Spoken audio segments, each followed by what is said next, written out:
Hello, my name is Nicholas Edward Lobert, and I want to present you a research poster about a book, a science fiction book by C.M. Kosemen, All Tomorrows.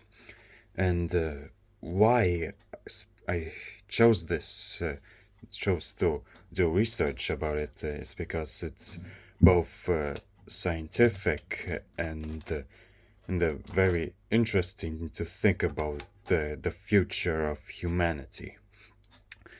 And what I research is not the book itself, but the species from the book.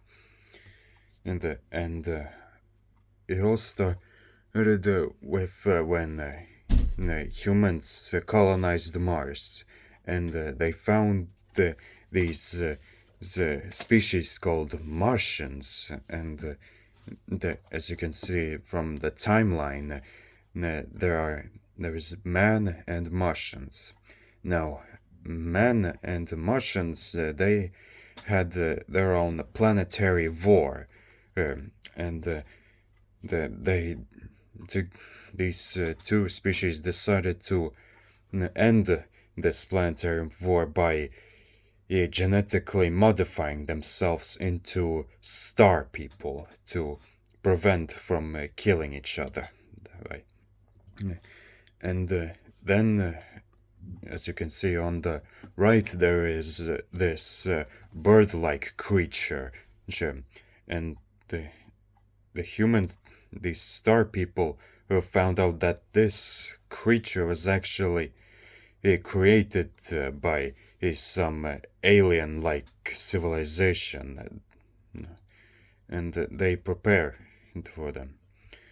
And then star people were attacked by these ancient godlike species called the Q, as you can see from the left here, these bug-like creatures.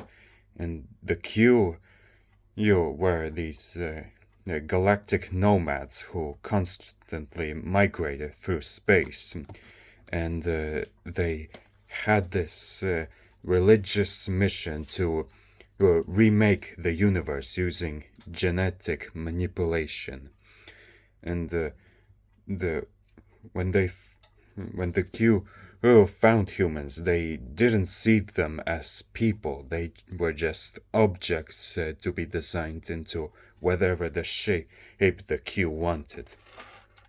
And when the star people resisted the Q retaliated by either destroying them, depopulating them, or worse, change them into thousands of bizarre subspecies.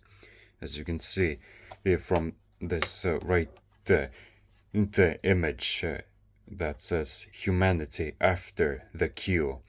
And personally, the worst one I think of is these the image cube-like things with eyeballs they are called the colonials. And not only they have no limbs, they were also used as waste products. And for 40 million years, they were hoping for their extinction. But other bizarre species, most of them went extinct, but those that didn't evolved into more civilized. Is the like see those in a timeline in like those worms, they evolved into snake people, and predators evolved into killer folk and others, and they build homes and build tools, and they evolved more efficiently to hunt, and they even formed an alliance together. But except for one species, it's called bug facers. So, well, because they were xenophobic, those bug facers. But this alliance would have their downfall from one species. They are called the Ruin Hunters from see the bottom here from the timeline image here. The Ruin Hunters, they mostly kept their were allowed to keep their human features due to them surrendering to the Q.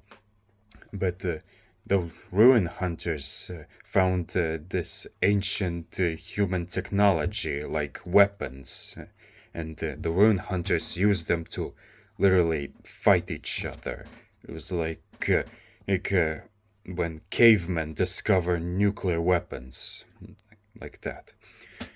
But then the Ruin Hunters decided to upload their consciousness into these metal ball-like machines, and they called themselves the Gravitals.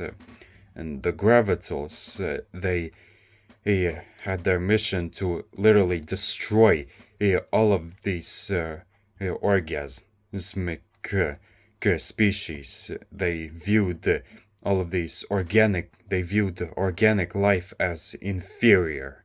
And so they destroyed this alliance, except for one species, bugfacers.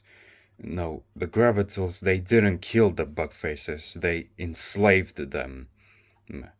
And then there is one species called spacers from this timeline image close to Ruin Hunters. The spacers, they didn't live on land. They were living in space in these spaceships.